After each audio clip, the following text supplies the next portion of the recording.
Côté expert sur France Bleu La Rochelle. J'ai appris récemment que le rire agissait contre la douleur, ou du moins il suscite les endorphines qui agissent contre les douleurs. Mais pas seulement, puisque le rire c'est également un exercice musculaire très complet qui fait appel à beaucoup de muscles comme les abdos. Alors stoppez la salle de sport, les régimes sans fin et les footings ennuyeux. Et comme le dit si bien Stromae, riez, c'est ce qu'on va faire ce matin dans le Côté Culture avec Martine Lénienne, psychothérapeute et rigologue, mais également Géraldine Marié, sophrologue et animatrice yoga du rire. Évidemment, tous vos témoignages sont attendus et si vous voulez rire avec nous, vous nous appelez au 05 46 50 67 68.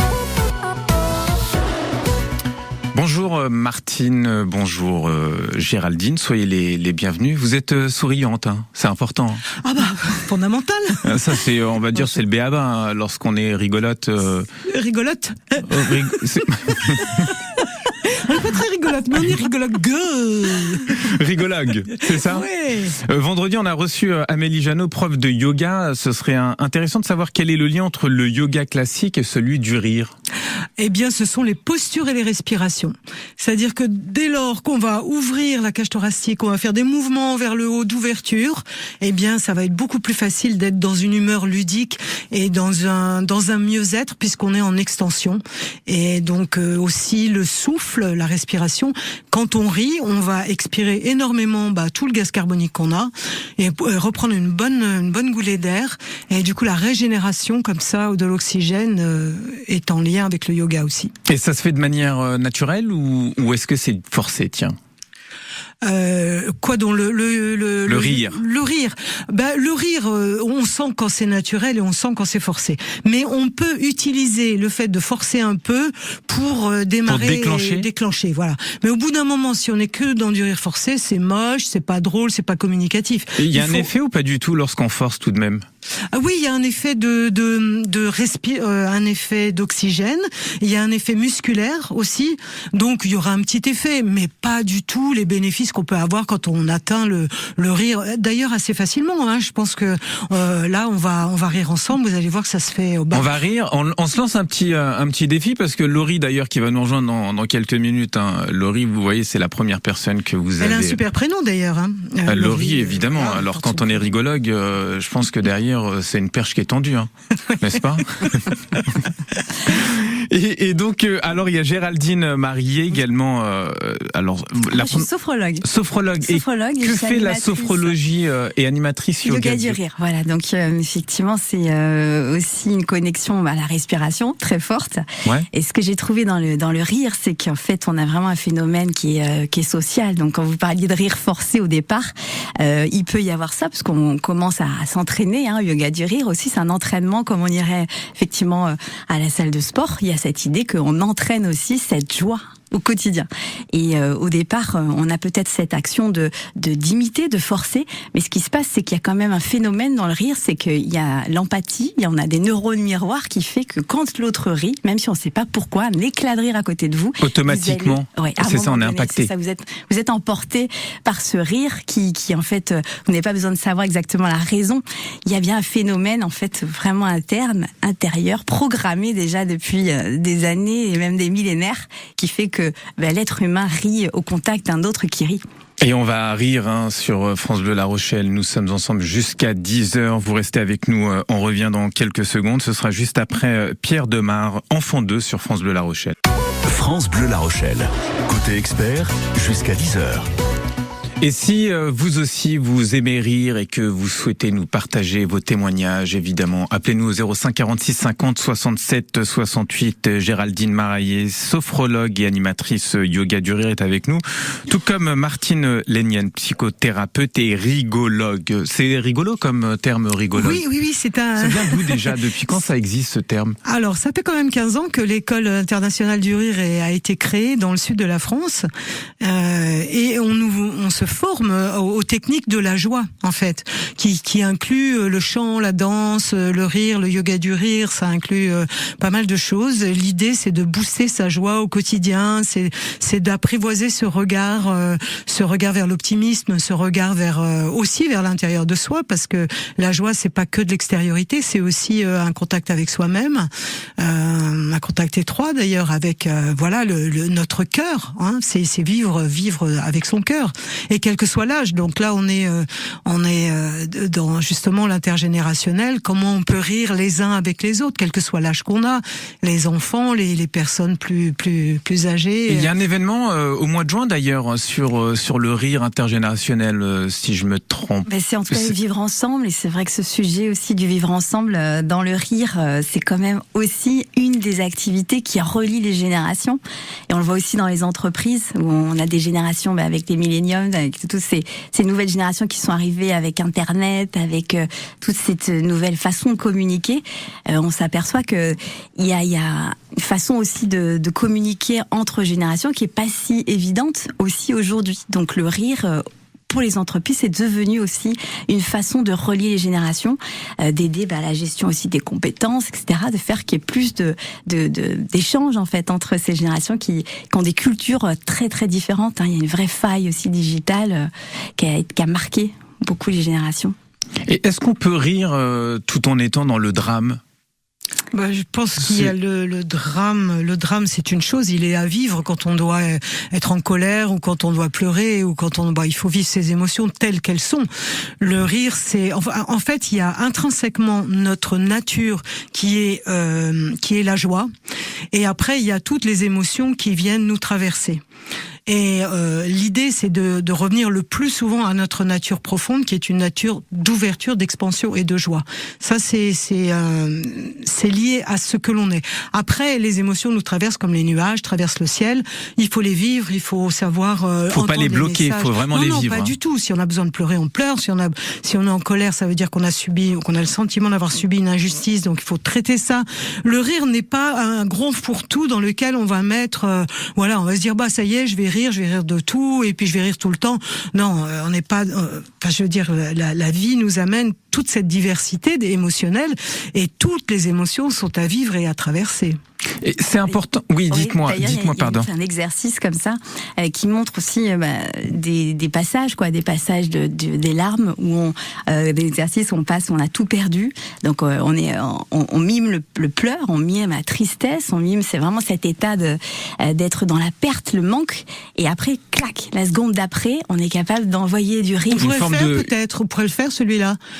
Pleurer et rire. Donc on va faire semblant de pleurer avec vous, Mehdi, bien évidemment. Donc on compte sur vous. Donc on imagine qu'on a perdu notre nounours, donc on va pleurer comme un enfant de 3 ans, et après on va lever les bras et on va rire. Donc, on le fait tout de suite ? Oui, on le fait tout de suite. Ok, d'accord. Donc j'ai perdu mon doudou. Vous avez perdu votre nounours. Trop bien, incroyable. Vous restez avec nous. Côté expert, l'émission qui vous simplifie la vie sur France Bleu La Rochelle. Alors incroyable, je viens de retrouver mon doudou grâce à Martine Lénienne et Géraldine Marillet. Alors la prononciation de votre nom est bonne ou pas ? On est d'accord, sophrologue, animatrice yoga du rire. Ça fait combien de temps que vous êtes animatrice, Géraldine ? Alors moi, très peu de temps, puisque j'ai été formée par Martine au mois de décembre. Donc mi-décembre, et puis je me suis lancée aussi avec l'envie de partager, de le partager. C'est vrai qu'avec Martine, on a eu cette envie de faire ces soirées fou rire, justement amener ce temps de convivialité, de partage entre les générations. C'est vrai, on avait dans notre première soirée un jeune de 20 ans et puis une doyenne de 80 ans. Donc on voit bien qu'il y avait là plusieurs générations d'écart, et c'est ce qui est magnifique aussi, c'est qu'on arrive à vivre des moments forts, intenses, de partage, très très fort, et avec des cultures très très différentes aussi. Et dans les entreprises aussi, ce qui n'est pas évident. Et on fait de plus en plus appel à vos services, notamment en entreprise, pour, je sais pas. Oui, pour les séminaires, lors de séminaires, pour créer du lien, ou bien dans la récurrence pour détendre le personnel. C'est-à-dire, on leur propose de se retrouver autour du rire, de se voir autrement, de faire tomber le masque, d'être dans une relation plus simple, plus épurée, sans challenge, parce que c'est vrai qu'en entreprise, on a toujours des choses à prouver, à faire, et voilà, on est toujours sollicité sur cette fibre-là. Et là, justement, être sollicité sur rien, juste le fait d'être ensemble et de partager des moments comme ça avec ses collègues, c'est très rafraîchissant. En fait. C'est rafraîchissant, puis ça coûte pas grand-chose. Non, ça coûte de s'y mettre, de trouver un espace et de se dire on va rire ensemble et voilà. Est-ce que l'excès de rire peut être dangereux? Parce que non mais c'est vrai, c'est une bonne question parce que lorsqu'on parle, c'est drôle, hein. Il y a beaucoup plus de gens qui meurent de pas rire que de gens qui meurent de rire. Mais est-ce qu'on peut mourir de rire, tiens? Oui, en s'étouffant, par exemple. Bon, ça peut arriver. Ouais, ça arrive. Bon, je sais pas, c'est jamais arrivé, mais bon, on peut imaginer. Mais c'est une bonne mort, on va dire. Catastrophe. Oui, enfin pourquoi pas. Oui, mais bon, enfin vaut mieux vivre de rire que mourir de rire. Bon. Non, mais ça arrive pour de vrai. C'est-à-dire qu'on peut avoir un petit fou rire et une pure respiration. Oui, je sais pas de statistiques, ça doit pas être grand-chose. À ce moment-là, on reprend quand même la respiration. Oui, mais si ça bloque parce qu'on est trop dans le rire. Celle-ci, vous voyez, vous y attendez pas à celle-ci. Celle-ci, non. Mais en attendant, c'est vrai qu'il y a un effet qui est plutôt de protection du système cardiaque. On voit aussi que le rire, le fait d'activer ce rire, c'est vraiment un effort musculaire, mais qui aussi est progressif. Attention, parce que il y a un temps d'échauffement dans la pratique. Et puis après, on peut pas rigoler comme ça radicalement, faut se préparer. Et après, ça redescend. Donc l'idée aussi qu'il y a vraiment 3 étapes différentes qui font qu'il y a vraiment un échauffement au départ. Un temps vraiment pratique plus intense, avec la méditation du rire qui est vraiment là, vraiment l'apogée, c'est le fou rire collectif où là on rit, et après ça redescend vers la relaxation. Au bout de combien de temps ça redescend? Ça dépend. Là, tu es en train de parler de comment se déroule une séance, par exemple une soirée fou rire, celle qu'on va faire le 29. Comment ça se passe pour une soirée fou rire? Justement, un petit peu dans le déroulé que vient de dire Géraldine, c'est-à-dire qu'on prend le temps d'accueillir les gens, on prend le temps que chacun se pose, on prend le temps de dire quelques mots pour pas que ça tombe non plus comme ça. Et puis il y a toutes ces interactions ludiques, le rire et le fou rire collectif à la fin. On prépare un petit peu les gens, voilà, parce que mais notre corps est intelligent, vous savez, les gens qui ont une faible capacité respiratoire vont rire peu, ou qui ne respirent pas bien avec le diaphragme, auront un tout petit rire, et puis ceux qui sont plus athlétiques pourront contacter leur rire plus. Et vous Martine, profond. Vous êtes comment à ce niveau-là? Elle est très high. C'est vrai? Non, mais ça va. C'est un entraînement, hein. C'est un entraînement. Ça fait des années.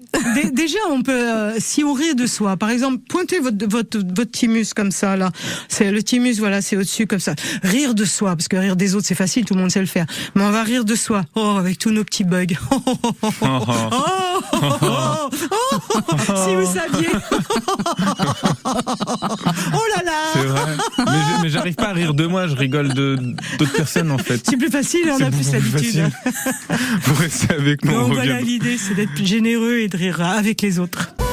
Vos questions, vos témoignages en direct, côté expert, au 05 46 50 67 68. Et on continue de parler du rire avec ce yoga. Nous sommes avec Géraldine Marillet, sophrologue et animatrice yoga du rire, mais également Martine Léniel, qui est psychothérapeute et rigologue. Et justement, tiens Martine, il y a Leïla Petitjean qui est à mes côtés, qui m'accompagne depuis quelques semaines maintenant, qui vous a posé une question intéressante sur le fou rire et notamment sa maîtrise. Est-ce qu'on peut contrôler, maîtriser un fou rire? Est-ce qu'on peut l'arrêter? Sûrement pas. Pas du tout. Sûrement pas. Imaginez dans le cerveau que vous ayez 4 amarres et quand le fou rire démarre, vous avez une amarre qui saute, une deuxième, une troisième, une quatrième. On ne peut pas retenir le fou rire. C'est irrépressible. Donc c'est ça qui est drôle. Évidemment, ça se passe dans des endroits où c'est interdit, lors de réunions, ou dans des endroits où il faut surtout pas rire, parce qu'il y a une pression émotionnelle, on a besoin de lâcher. C'est-à-dire le corps, il va chercher une soupape. Et donc il va trouver le fou rire, par exemple. Et bon, c'est les meilleurs moments, hein. Il faut s'en souvenir, il faut les marquer, faut se les remémorer parce qu'ils vont nous faire au moins sourire, voire rire à nouveau. Donc on peut avoir comme ça des réminiscences de nos derniers fous rires. Je sais pas, j'invite les auditeurs à penser à leur dernier fou rire. Pour certains c'est récent, pour d'autres c'est plus ancien, et c'est des moments gustatifs. Et combien de fous rires par an ? Est-ce que c'est quelque chose qui se quantifie ou pas ? Alors, rire par jour, déjà, ça a été étudié par des Californiennes, notamment des chercheuses de Stanford. Elles sont chercheuses en psychologie. Et elles ont posé sur leurs études qu'à 4 ans, un enfant rirait en moyenne 300 fois par jour. 300 fois. Et passé la vingtaine, visiblement, ce rire, cette fréquence du rire descend drastiquement. Et apparemment, à l'âge adulte, on ne rirait plus que 300 fois, mais par trimestre. Autant dire presque 3 fois par jour si on a de la chance, si on dit qu'il y a 90 jours sur le trimestre. Donc, autant vous dire que c'est vrai que c'est une courbe qui descend. Et apparemment, ça remonterait quand même au moment de la retraite, du début de la retraite. Donc, il y a un côté, voilà. C'est ça, c'est plutôt l'insouciance de l'enfance et avec celle de peut-être de l'après-vie sociétale finalement qui fait que on s'en fiche quoi, on lâche. Exactement, on lâche et on peut revenir à des choses essentielles, être dans le présent, partager avec les autres, s'émerveiller de ceci, de cela. L'insouciance, c'est tout à fait le mot. Hein, c'est ça, on voit aussi cet état où ils retrouvent cette légèreté, ce temps de la vie où ils ont moins de responsabilités, où ils peuvent enfin faire peut-être plus de choses qui leur font plaisir. Et ça, c'est vrai que c'est une belle étape de vie aussi à savourer. C'est l'aptitude à être. Pendant un moment dans notre vie, on est beaucoup dans le faire, et à un moment on lâche et puis on se dit mais qu'est-ce qui est essentiel ? Être là avec soi et avec les autres, et du coup hop, le rire revient parce que les enfants ils sont totalement dans l'instant présent. Bien sûr. Donc voilà, nous c'est ce qu'on perd un peu de vue quand on est dans l'activité et quand on est dans le faire, et puis qu'on retrouve un peu plus tard quand on a qu'on retrouve un peu plus tard. Et puis ce 29 juin, vous organisez également une soirée fou rire. Oui. Donc là, tout le monde va rire. Oui, absolument. C'est le but. Pendant 1h30. Et comment ça se passe pour les personnes qui souhaitent assister à cette soirée fou rire ? Alors, donc là, on va mettre la billetterie en ligne. C'est ça, mon souper. Hello Asso, voilà, donc Fou Rire La Rochelle. Ouais. Et là, donc, on peut réserver sa place à l'unité, à plusieurs. Sur quel site ? Donc, Hello Asso. Ah, Hello Asso. Hello Asso. Fou Rire à La Rochelle. Hello Asso. Oui, Hello Asso, c'est un organisme qui permet de créer des billetteries pour les associations. D'accord. Et puis il y a également, j'imagine que toutes les informations seront disponibles sur votre Facebook, Fou Rire La Rochelle, non ? Oui, tout à fait. Oui, Fou Rire La Rochelle. Absolument. L'Instagram aussi, Fou Rire La Rochelle. Et puis vous avez également un site internet, Martine, c'est rire-entreprise au pluriel.com pour toutes les personnes pour les entreprises, mais on peut également vous contacter bien sûr, dans le cadre privé. Oui, tout à fait.